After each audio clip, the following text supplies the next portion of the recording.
US ने Iraq को 3 हफ्तों में गिरा दिया था, तो ईरान 45 साल से क्यों नहीं गिरा? ईरान इतने सालों से सैंक्शंस और वॉर के बाद भी सरवाइव कर रहा है। 1979 के बाद से ईरान पर थाउजेंड्स ऑफ सैंक्शंस लग चुके हैं। US, Israel, cyber attacks, assassination सब हुआ, फिर भी ईरान की स्टेट पावर कोलैप्स नहीं हुई। ईरान 45 साल से प्रेशर सरवाइव कर रहा है and still sweating super power of the world left, right and centre. Why?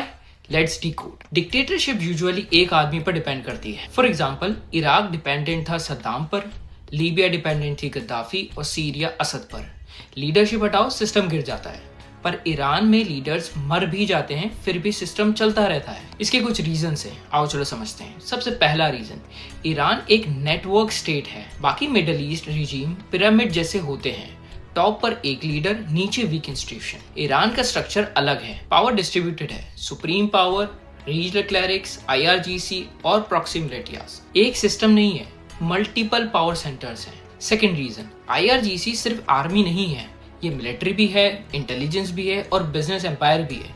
Estimate के हिसाब से IRGC ईरान की इकोनॉमी का 20 से 40% कंट्रोल करता है, which includes construction, oil, telecom and infrastructure. State और military almost merge हो चुके हैं।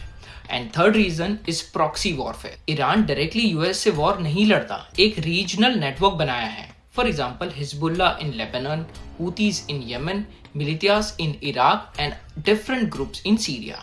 और इसका रिजल्ट, इजराइल या यूएस अगर ईरान को अटैक करते हैं तो कॉन्फ्लिक्ट एक कंट्री में नहीं, 5 अलग कंट्रीज में फैल जाते हैं। ईरान की डायरेक्ट मिलिट्री स्पेंडिंग इजराइल या यूएस से बहुत छोटी है, लेकिन Iran backed militias 1 lakh fighter field कर सकते हैं एक रीजन में, और इसे कहते हैं डिसेंट्रलाइज्ड वॉर मॉडल। सो सबसे इंपॉर्टेंट चीज, ईरान एक स्टेट नहीं है, एक सिस्टम आर्किटेक्ट है।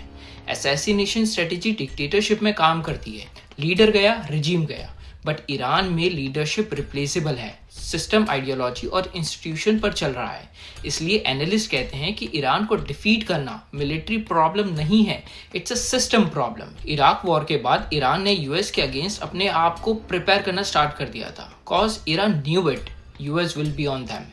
इसलिए ईरान को आइसोलेट करना मुश्किल है। इवन सुपर पावर्स को multi front conflict risk face करना पड़ रहा है, like world economy is getting disturbed by closing Strait of Hormuz and pumping oil cost. Also, cost of war by using cheap drone against millions of radar systems like Iron Dome and THAAD. And result, they have forced the US for its funding from Congress. Thank you so much for watching. Please let me know what you think about